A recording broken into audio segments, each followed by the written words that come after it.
Yo, it's Jimmy on from Glitchy Thumbs. In today's video, we're going to be using character 1.5, the last character in this character set. We're going to be building a mechanic for it. If you want to check out how I created the character in Procreate, there's going to be a video of some sort below. If you want to see the creation of this in Blender, there's also a link for that. Check that out. I'm trying to build as many characters as possible. We're almost finished with this set. Now, let's get to the video where we'll build something with Buildbox. It's going to be super simple. Let's go.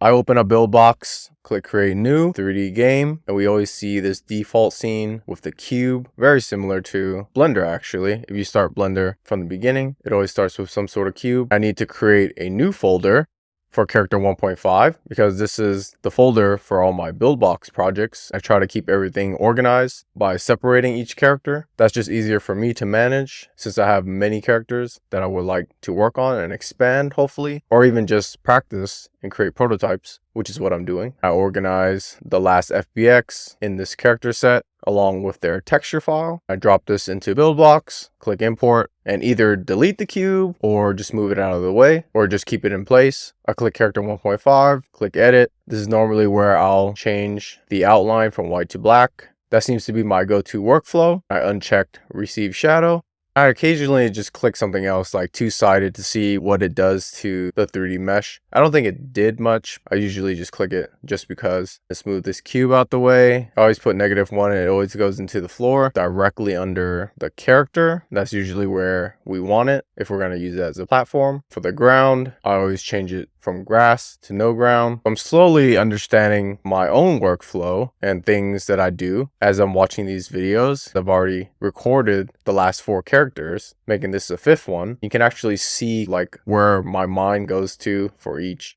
program, like Blender or Buildbox. There's a framework that I actually seem to follow. You can see that if you've been watching my videos. It's just been cool to actually see it from a bird's eye view since these are pre-recorded videos and I'm just doing a voiceover, so I can actually get my thoughts out on my process, but also seeing where I could improve. And that also helps me out in my future characters and all the characters that I'm working on today. I think that's pretty cool. That's happening while I'm recording these videos, but also I'm actually enjoying it. I scale the cube to get this long platform under character 1.5. I save the project before doing anything else. I usually just click the previous Buildbox file's name. That way I don't have to type as much, and then just change the number from 4 to 5. That just makes everything more simpler, and click save. I try to do things efficient. That was the way I find works best for me, because otherwise I'm just gonna be typing the same thing all the time. It's just faster to automate things sometimes. Let's move character 1.5, the Goofball Head guy, up in the air.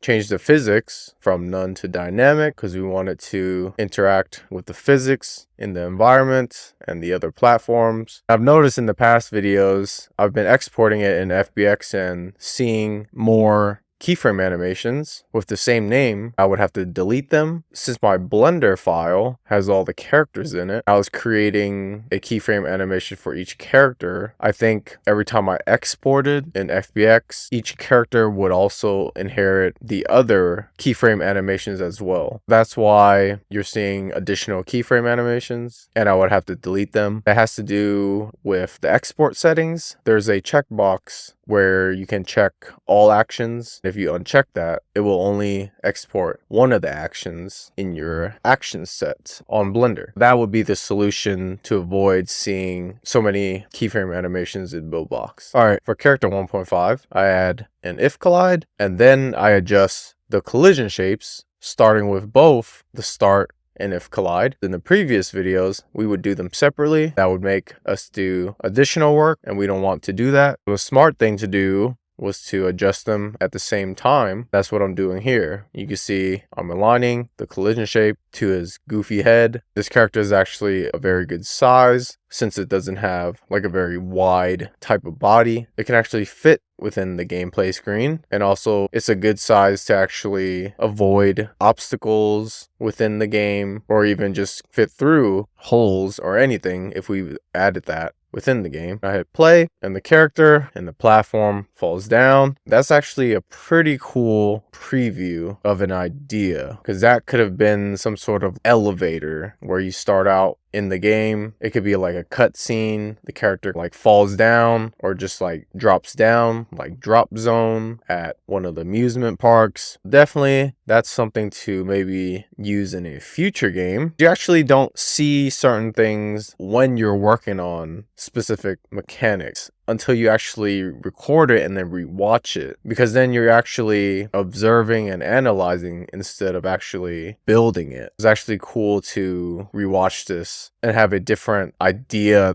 come to mind about a possible different game mechanic that I missed while building this, or even I can just use it in a future game. Like I said in the previous video, don't think of it as a bug. It can actually be a feature. Everything is falling because it's set to dynamic. We need to set that to static or kinematic if we want to keep it in place. I set it to kinematic because I wanted to interact with our character. Similar to the last character, this one also looks like he's breathing. More so because this one has a mouth too, and it's a head. Our idle animation looks like he's breathing. Visually, that's what we see. That's where our mind goes to, or at least my mind goes to, him breathing, because that's the action in my head that's happening. But it's just moving up and down if you really think about it. Everything's sort of like magic. It's just visually different when you're actually seeing it into play. I'm trying to adjust the view, and he's just staring deep in my eyes, breathing really hard. Oh,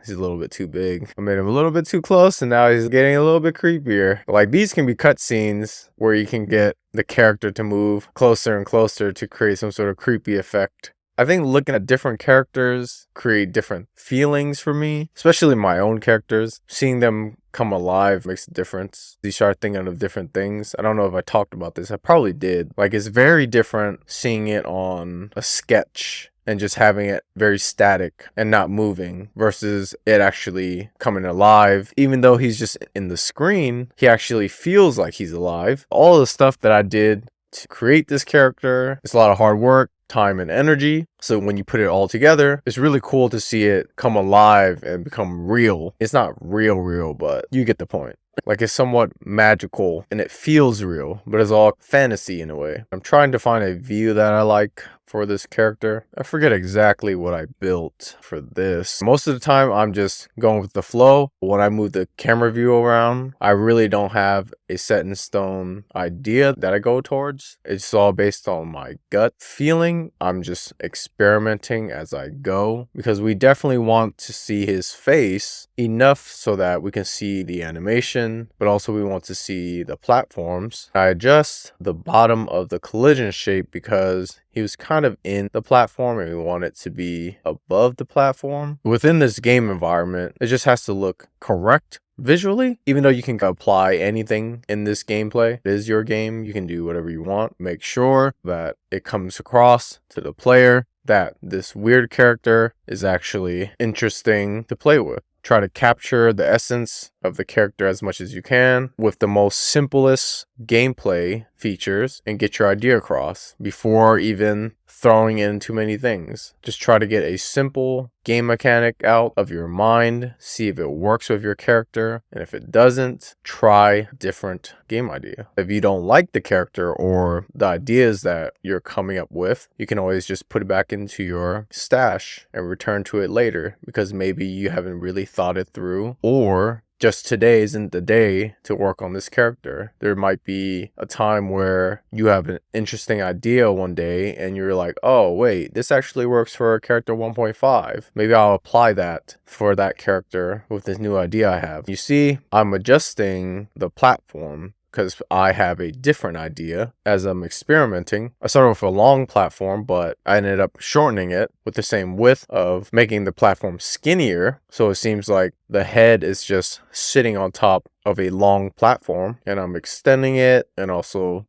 shortening it to see what looks best. You have to experiment visually to see what would look good either way. Otherwise, how will you know what looks good if you don't actually see it on the screen? Now I have this on a very narrow but long platform. He's just sitting right on top. I duplicate the start scene and then hit play. You can see the head and the platform is being spawned infinite amount of times. This looks creepy actually, but cool at the same time. Looks like some sort of golf where The Goofball Head guy is like the golf ball on top of one of those tees. That could actually be another game idea if I do add in some sort of club and then you actually hit him on the head. Just keep doing that for each of the heads. You can do that until you miss. It could be like some sort of timing game. I don't know. I'm just randomly coming up with things while I'm watching this and analyzing and recording and narrating. That's actually an interesting idea, but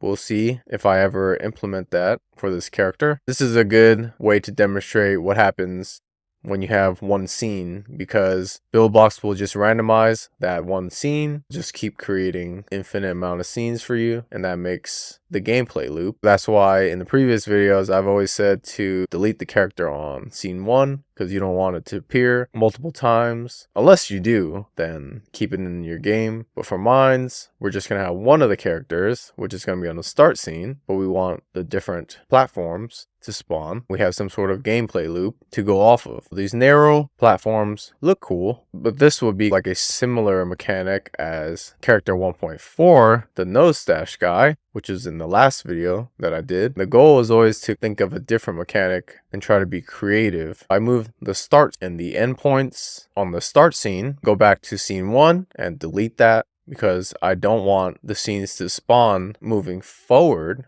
in the z-axis, going away from the character. I duplicate this new start scene, change it to 1, remove that character. Now it's spawning to the right because I moved the start and end points, and that gives us some sort of similar gameplay to character 1.3, where you're jumping from left to right. I duplicate scene 1 to give us a second scene. I move the platform up and duplicate that second scene to create a third scene and move the platform up again. So we have 3 different variations of where that platform is positioned. I click play. I forgot what I was really doing here. I think I'm trying to test the mechanic. So I add a touch node because we want to touch the screen to make him jump. So I add a jump node, change the jump force in the X to 5, jump force in the Y to 5, and the jump force angular I removed and made it none. When I hit play, the character falls down and I tap. Now he's doing this rotating animation and it looks pretty cool. I think that's what I thought of during that time too. Oh, that looks pretty cool. But how is this happening when I didn't really set any values for this to happen? It definitely wasn't the jump force linear. And you can see I changed the X to 10 because I wanted to jump to the one on the right. And then I tap and he just flies off. 10 is definitely way too much. I move character 1.5 to your characters, click the camera, and we want the camera to follow the character, and then hit play and he jumps super far, passing all the platforms and then sliding off and knocking that one. Definitely that's not what we want, but we have some sort of idea of how that looks. Follow force, I changed to 0 on the Y because we don't want it to follow the character when it's going down or up in the Y axis. For the jump, the reason why he kind of spins like that in the gameplay is because the jump force angular is still set to 10 in the Y axis. I didn't press enter probably, which normally happens in Buildbox. When you don't press enter, the values don't get saved. Like I said, don't think of it as a bug, think of it as a feature. Now I know what that actually looks like for the jump force angular on my character. That creates a different visual in my mind on whether I like this new animation on the character or not. That actually looks pretty cool. It adds a different feeling to the character because he's not only just in place breathing from the idle animation, but it's like he actually spins. It looks kind of like Goofy go with the gameplay. It changes the feel of the game, which I like. I'm trying to get the jump force in the x-axis so that we jump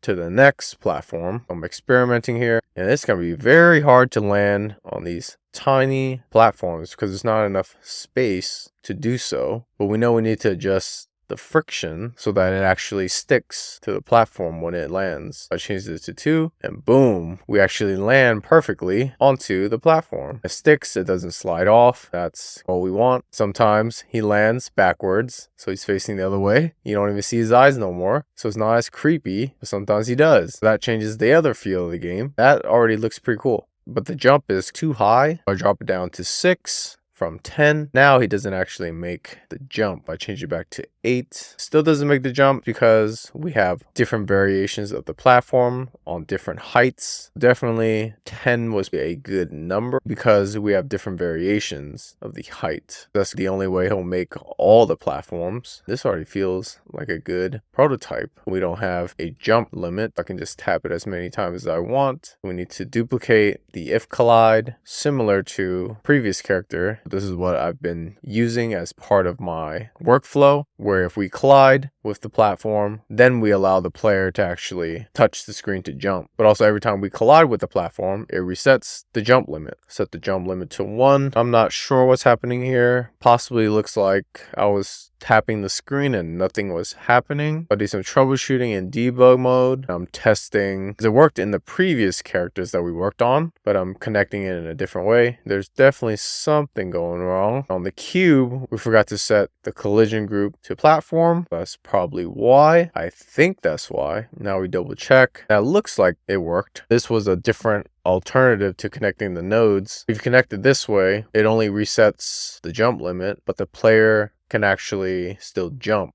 if they just tap the screen. I don't know, actually. I should double check this and go back to my Buildbox project to see. So far in the preview, it looks like it works. I go out of debug mode. So that means I'm not testing in debug mode anymore. I duplicate the character and add cube to it. The one in the characters, I add sphere. I think I was trying to test the difference between the collision shapes, because you can actually change your collision shape from cube to sphere. That's probably what I was testing here to see what's the best collision shape for this character. We normally just use cubes, but we can also use spheres. That's why I switched it. You have to change the collision shape for both the start and the if collides. Now with this sphere shape, it just makes everything round, but that can also change the effect of what happens in the physics of your game. I extend the platform and test this out. You can see with the sphere, it's actually rolling like it's a ball because of the physics of a sphere is different than a cube. We don't have that straight edge where it stays in place. I add the touch move node and then uncheck the touch and the jump. I'm most likely experimenting with a different game mechanic at the time because I probably had a different idea. When the character collides with the platform, you allow the player to touch and move. It looks like that worked, but the speed was a little bit too fast and we only want it to move in the x-axis. I set 0 on the y. Sensitivity decreased it to 0.5. Screen x and screen y I set to world x. The sensitivity is still a bit too much. Decreased it to 0.03. I think this is 0.03. Now you can see we're actually sliding across this platform. It's kind of moving like it's a ball. There's definitely a different feel to this. It doesn't look correct because our character is a square shape in a sense, but it does change the feel of the game. Now I actually extend the platform, so we have more surface to play around with this new sphere as a collision shape. I feel like it's still moving a little bit too fast, so I add 0.01. I thought that said 0.03, but it's actually 0.01 to the max speed. That doesn't really move the sphere as much, so I increase it to 0.5. And then experimenting some more. I think my mind went towards creating a rolling character game mechanic after switching the collision shape. It was good to experiment different ideas that you have as you're working on it. You never really know what game mechanic is going to be fun for each character. There's so many game mechanics you could make and you don't have to stick to one if you don't want to. I like to be experimental. I start off with one idea first, and then as I'm being hands-on and playing with it, just more ideas come to mind. I test it out for myself and then just capture everything on video like a screen recording. You can always refer back to it because you actually tried this idea. You'll actually remember which character you did what on, what new things you learned, what things you didn't like, what things you did like. Just a whole bunch of things that help your game dev journey. Even if you don't end up finishing a game from these ideas, is fine because you're actually practicing in Buildbox if that's something you want to use for your future games. Now with this movement, I extend the platform a little bit more because we can actually have it roll around. This looks even more goofy because our character is a cube shaped anyways. Him rolling around doesn't make sense. If he was a little bit more round, it would make sense. It's just very odd. I think I was just testing anyways. At least we know we can create some sort of a rolling character mechanic with these settings if I wanted to. This could be some sort of battle game where you knock other goofy heads off the platform. That's another idea that could be possible. You can see different things happen when you change certain settings. I added a 0 in the rotation factor in the x-axis, and then I add a 0 for both the y and the z. Now we have this character that stays in place, but we can move it around. I changed the rotation factor in the x-axis back to 1. It looks pretty cool with him just hovering back and forth, still kind of keeping his face visible to us. So that gets me thinking to experiment with the rotation factor set to 1 in each different axis to see what happens. Now we're testing a 1 in the y-axis and he rotates around. This at least changes the visuals again, where we'll see the back of his head sometimes, but also we'll see the front of his head sometimes. For the Z, nothing really happens with the rotation. It looks cool moving in place actually. We can have a whole bunch of objects on the screen and move character 1.5 to clear the objects or avoid objects. I changed the friction to 5, I believe. For some reason with 1 in the rotation factor and the Z is actually having a different effect. This actually looks pretty cool. Now that it looks like he's spinning, with him spinning, it doesn't really look like a head anymore. When he's upside down, it just looks like a character with eyes. We don't really notice the nose anymore. There's different effects that happen as you're experimenting. You might stumble across something that you like. I completely forgot what I did in this game mechanic. I know what the final game mechanic looks like, but the in-between, I completely forgot how I got to that game mechanic. I know this one wasn't the final game mechanic that I decided to stick with, but it's good to rewatch this video and see what I experimented on. This actually looks like a pretty cool game mechanic to expand on actually. I can use a different character for this game mechanic. Knowing that the character rotates, I can actually use something that matches that feel. That's pretty cool. Having to time your swipes to actually roll over an object. That's something I really like. I'm making this platform more narrow now because of what we just saw. This becomes a different game mechanic where you have to roll over the incoming objects. But in order to do that, you need to rock back and forth. But that's actually a pretty hard gameplay unless you extend the platform and then just keep the position factor in the x-axis and 0 in the y and z-axis. I delete all the scenes because now this is a different game mechanic. We don't really need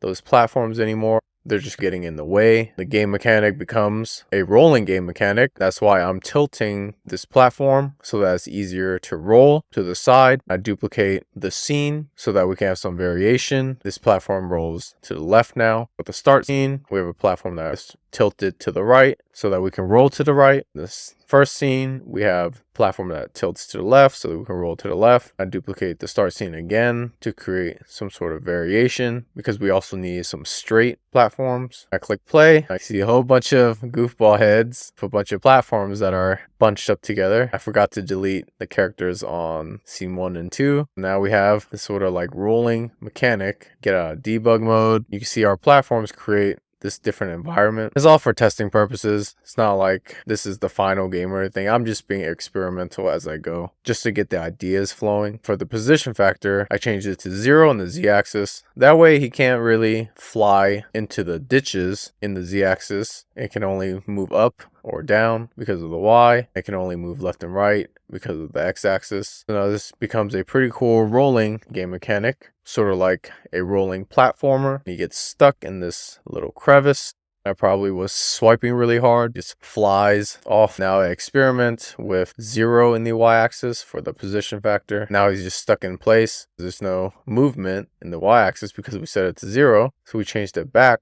I think I was trying to figure out how to not fly off the platforms in the z-axis, either in the positive or the negative. But every time you move and knock into the platform, it shifts the character and falls off anyways. That's not what we want. I'm trying to adjust the start and end so that the platforms spawn from top to bottom. I think that's what I was doing. In order to do that, you would change the direction of start and end points and have the end point facing down. Since I'm changing this, I copy all the platforms from scene 1 and 2 and paste it into the start scene. That way I have the position of those platforms. Now I'm going to delete scene 1 and scene 2 and duplicate the start scene again. At least we'll have all the positions of our platform still. I just have to delete the character and the platforms that I don't need. Now we have a different gameplay where the scene is actually spawning the different platforms from top to bottom. Now we have character 1.5 rolling Goofball Head, rolls off to the side because we don't have anything that blocks our character from falling. I extended the platform, that way it at least falls and lands on the platform. Now we have to change the follow force because there's movement in the y-axis. We want it to move with the character. I changed the y-axis back to 1 and the z-axis to 0. We're still falling off in the z-axis. That's definitely something we don't want, because that doesn't make sense. That area should be not even accessible to the player. That definitely feels like I'm being cheated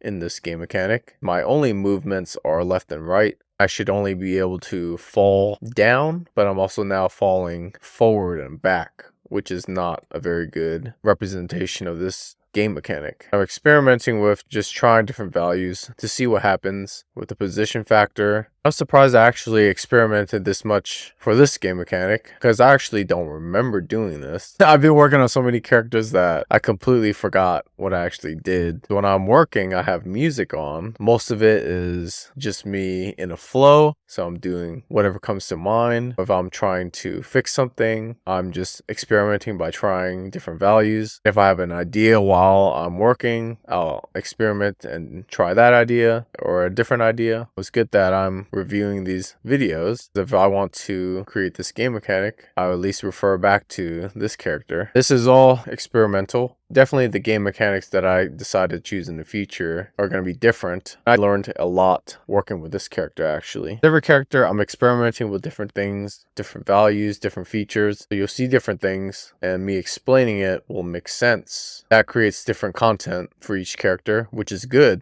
Otherwise you see the same thing and that's not really making any progress. I decided to switch the character from the sphere to cube because the sphere mechanic wasn't really working. I would be spending a lot more time trying to figure out how to not fall off in the z-axis. I went back to the cube because we have our jumping mechanic anyways. Quite possibly we can build something that at least works. That's where my thought process was, to at least build a game mechanic that works for this character so that we're not spending too much time trying to create something new unless we're ready to create something new. I bring the platform back as a cube and we keep the jump mechanic, jumping from left to right. Duplicate the scene so that we have some platforms. The difference with this now is we have the start and end actually going from top to bottom versus what we had it originally where it went left to right. That actually changes the gameplay for the jumping mechanic because now we have to jump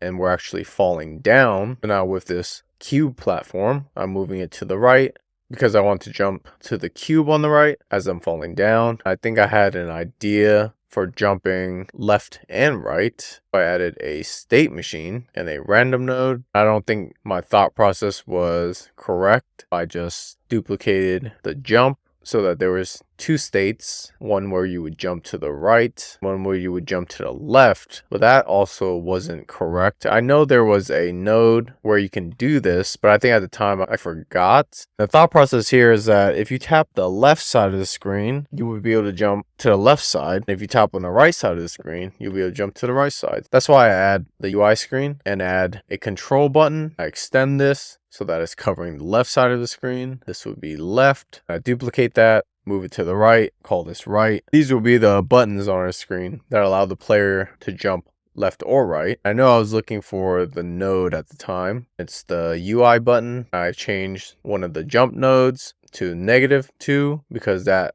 lets you jump to the left side. Change the UI button to left, which is what we created in the UI. Duplicate that and connect this one to the jump that jumps to the right. Make sure we get the names correct for left and right. I click play. And now when you tap the right of the screen, it will jump right. When you tap left of the screen, it'll jump left. This is already a different mechanic from the previous characters. It's a more simpler one that makes sense. It's not as difficult as the rolling mechanic where it was falling in the z-axis. Now we just need to adjust the platforms so that we actually complete the jump. I'm moving the position as I test to make sure we land directly on top. Boom, that jump was perfect. But now if we jump to the right, we'll just knock the top platform. That platform should probably have disappeared, the one that we jumped off of, or the jump can be lowered. This game mechanic is pretty cool. I didn't have this in mind to build this at all. It just came about after the rolling mechanic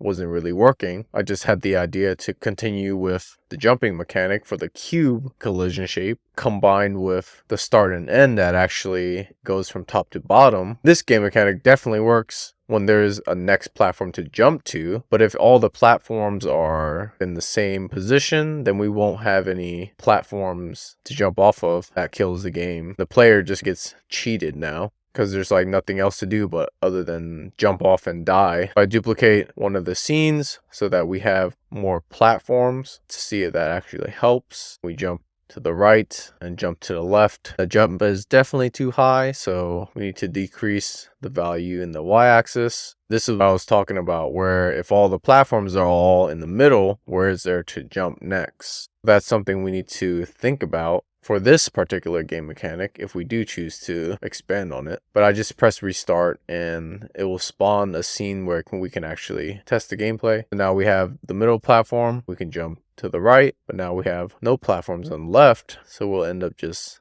jumping off and dying. We can actually land at some point if we get lucky. This gameplay, it works, but then it's all based on luck now. There's no skill involved. This looks pretty cool with the character falling. It's actually pretty fun now that it's a new functioning gameplay mechanic. I've actually never built this. When you discover something new, especially for your own characters, it makes you want to experiment a little bit more. I add an event observer, most likely because I want to restart the level. I'm trying to create some sort of death in the game. When we fall off, we should definitely die when we don't make the jump or anything. To get this to work, we need to have an if collide. Change the affected asset to enemy. When the character collides with an enemy, it will get defeated. This will also take us to the game over screen. We add the event node. I duplicate the cube and rename it to enemy. Change the color to red. I'm testing to see what's the best way to implement this based on how I had it in my head on how we actually kill character 1.5. I scale this enemy object to create some sort of long platform that if we run into it, that will kill the character. At least that's what the thought process was. You can keep the mesh if you want to, if that's easier for visibility, or you can delete it. That's what I do here. You can still see it with a red outline. I duplicate it across our different scenes. Every time the character hits the enemy object, it should take us to the game over screen. This is where we can restart the gameplay. That way we don't have to keep pressing the restart button at the top. I can just press it during the gameplay, especially if I'm testing on my device. I'll be able to do that. But now we need some sort of death for when we don't make it to the next platform. But this enemy object isn't working because it's not long enough. At least that's what it looks like in debug mode. When we fall off, it's not even touching our character. I'll probably have to extend this or duplicate it on both sides, because he actually falls forward and back. Now I extend it, delete the previous ones on the other scenes, copy and paste the extended enemy objects, test that out. That still doesn't work, but the thought process is right. It's just not working how I envisioned it. I delete those enemy objects. The death is actually supposed to be for when we don't make the next platform, so then that would actually kill the character and not in the z-axis. That's not really part of the game anyways. I paste this on each scene. When we jump to the right, normally there would be a platform that we land on, but then it would at least kill us if there isn't. All right, let's see what I actually came up with, because I forgot how I set this up. For the cube, I added a if collide. This is on our platform. If the cube collided with the character, then it would send some sort of signal. That's why I added the send node, removed the event group, change the event name to remove enemy. In the enemy object, I add the receive node with the same event name, remove enemy. Make sure to double check the event group. Sometimes I don't press enter and it still has the previous settings before. That would make the send and receive not work unless it has the same name. For the receive, we want to add the defeat node whenever that signal is sent. This will remove the enemy platform. Test that out. Make sure you're in debug mode so you can actually see what's going on. Since our enemy object is invisible, you can't actually see it unless you're in debug mode. We tap to the right, land on the platform. I tap on the left, and then I die. That is somewhat correct, but I think the send node should actually be in the character and not in the platform itself. I had it opposite. The previous way wasn't correct. This way is actually correct because as soon as we hit the platform, you can see all our enemy objects disappear. That's what we wanted, but we want it to be after the next platform. I think we had to have multiple platforms unless I'm just keeping everything organized. I renamed the cube to platform 1. Yes, I need multiple platforms. I duplicate that to create platform 2. In scene 2, I add platform 2 in the same position and delete platform 1. Rename platform 2 to actually left platform and platform 1 to right platform. Duplicate the enemy objects so that we have an enemy for the left platform and the one on the right. I'm not sure why I deleted that. I guess I'm duplicating it again, following what I said before. I duplicate the right platform, call it left platform, drag it into scene 2 because that's the scene that has the left platform. Scale the size so that we have more room to land on. Test this out. We weren't landing on our platforms because they weren't in the same position. That's why it wasn't working. The gameplay for this definitely works if I was able to figure out how to get the enemy object to appear and disappear depending on whether we jumped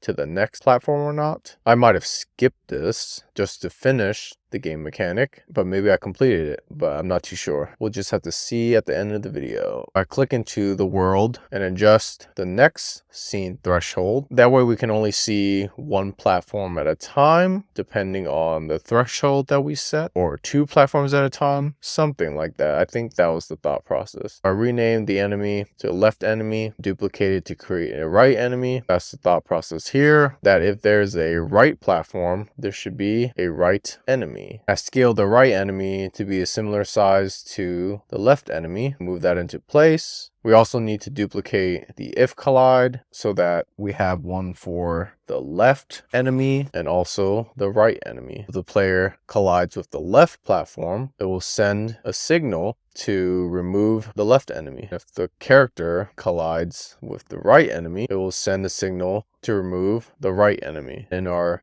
left enemy, we need to change the receive so that the name is correct for the event name, receive left enemy. This defeats the object. Do the same for the right enemy, change it to remove right enemy. This defeats the right enemy. When the character lands on the platform, it should get rid of the correct enemy depending on if it's on the left or right side. I'm not sure what happened here. Oh, I still had a left enemy object with a right platform. That's incorrect. I actually muted that scene. You can press M on your keyboard and that mutes scene 3, so we can just test scene 1 and 2. We actually need a start platform as well. If I switch that, if I jump to the left, it should get rid of the left enemy and allow us to jump to the next platform. But in that preview, we still have that issue where the objects spawn in one position and then we have no objects on the left or right. We still have to solve that at some point, but we got to do one thing at a time. Otherwise, if you're solving 2 problems at a time, that just makes your life difficult. Figure out how to resolve something first, like the death animation, and then move on to the next problem, which is how to spawn the platforms where they won't overlap in the same column so that there's always a cube that you can actually jump to. The only way to die is if you don't make the jump. Adjusting the next scene threshold to 1000 this time, because we know every time we jump to the next platform, it defeats that enemy object, but it also defeats the enemy objects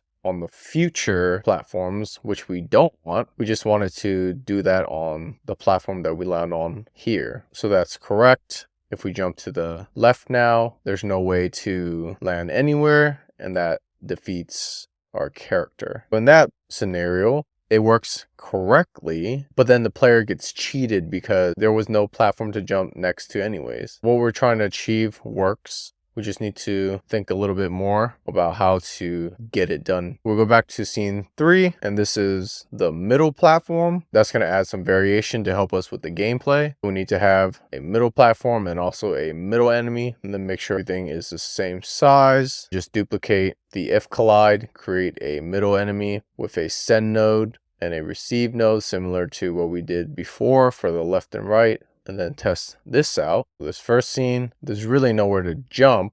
That defeats the character. We press restart. Now we have the gameplay. We jump to the right. That right enemy is defeated. Now we're able to jump left and right again. If we jump left, we'll die because there's no platform for us. So the level restarts again. Jump to the left. The left enemy disappears, which is correct. Jump to the right. Right enemy disappears. We jump to the left. There's actually a platform available for us to jump on, but there was no enemy, which is interesting. Everything seemed to be correct in the middle enemy for the receive node. I'm just going through all the nodes again just to make sure, because that was a little bit odd that that was happening. Maybe it had to do with the threshold. I changed that to 700. You can see I'm just ignoring that issue where we don't have a platform to jump to. I'm just making a mental note in my head that I do need to fix that, but that's not the problem that we're trying to solve right now. Click restart. Character 1.5 jumps to the right. Right enemy is defeated. Jump to the left. Left enemy is defeated. But there is 2 left objects, so that's why we're able to defeat both of them. But that actually works in this scenario because we can jump to the right.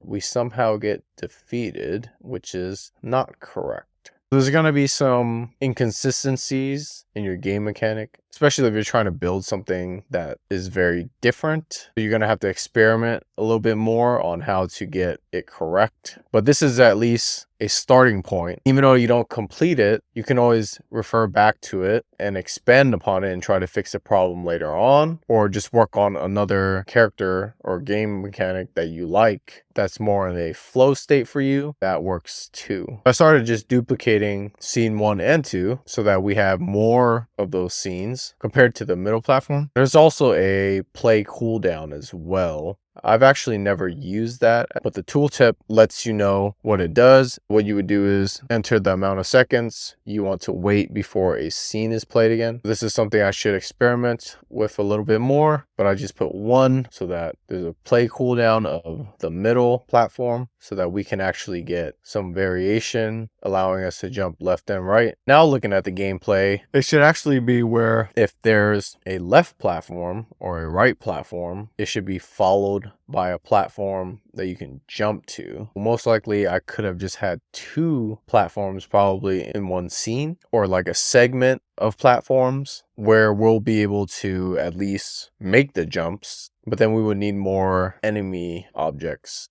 if I wanted to do it that way. But at least it would work. If we have 1 platform per scene, it's going to be inconsistent with the next platform because we didn't set it up correctly. It's just going to be random versus it being actually pre-created by us. It's actually a pretty good idea. I didn't think of it at the time, but at least I thought of it now. Now that's in video form, I can refer to this at another time for character 1.5 whenever I return to this game mechanic. So far, it's a good starting point. The idea definitely works. Just some inconsistencies here and there, but we definitely got the idea across that it's a jumping mechanic where you jump left and right, get to the next platform. Most likely we can add like enemies on certain platforms so you can't go that way. Maybe some sort of character is chasing you. They're starting above you and jumping to the next platform. That's pretty much the game mechanic for character 1.5. To get this to our device, we need to go to File, Project Settings, make sure the bundle ID is correct. I usually use the same one. That's just easier to make everything easier for exporting. Go to File, Export iOS,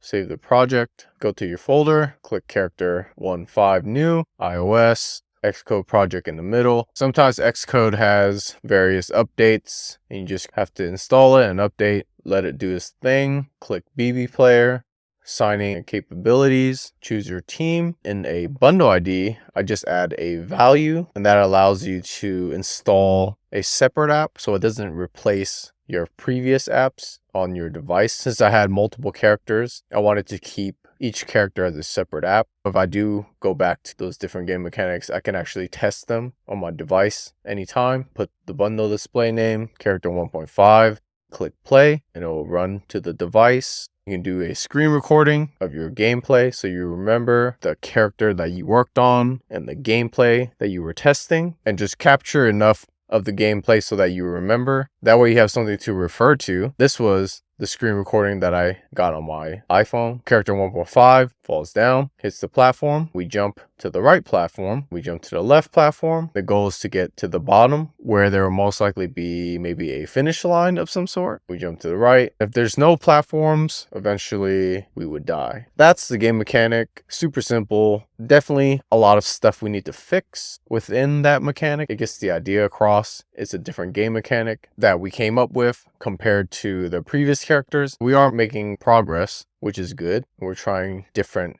game ideas. That's helping us build our knowledge in Buildbox on how to create different characters and certain things we will need to do. It's just pretty cool to see the concept, which I drew in Procreate, and then bring it into Blender where I create the 3D model, and then bring it into Buildbox, allowing me to create the game mechanic to bring character 1.5 to life. That's pretty much the workflow that I've been experimenting on, trying to improve upon. That concludes the video for building a mechanic for character 1.5 in Buildbox. I hope you learned a lot from this video. I definitely didn't know I worked on a rolling game mechanic for character 1.5. It was pretty cool to actually see that and how it transitioned into a jumping mechanic from top to bottom. If I wanted to come back to this game mechanic, I could, because now I know at least we have some sort of starting point, and that's actually a good thing. I want to create new characters. This finishes off character set number 1. I have way more character sets coming out. Those videos are going to be more interesting. Please check out all the old videos for the entire character set 1. Let me know what you think in the comments on the progression, on the tutorials, on the thought process. I'm winging most of this, so there's not really a plan. I'm just recording everything, doing the voiceovers. It's for myself